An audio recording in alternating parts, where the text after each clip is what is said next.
Hi, it's Mike from Custom Cruisers. You want to get your EFI off your Magneti Marelli bike. They're all getting pretty old, as you know. Here's the way to do it. Okay, this is your Super E style carb. Also do a Super G for your bigger motors. This is a used manifold, but you will get a new one.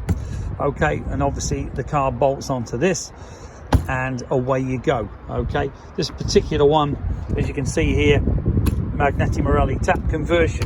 This goes in your return. You get your fuel pipe as well, which isn't shown. Here's the clips for it.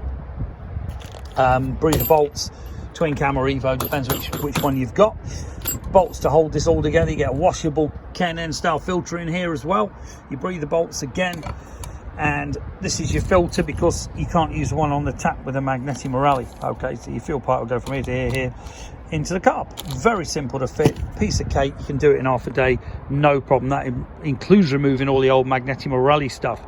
We were one of the first, or I was one of the first to ever do a video on this. Now everyone's jumped on the bandwagon. But if you want the best, and this kit does just bolt on and go, you know, it's really good.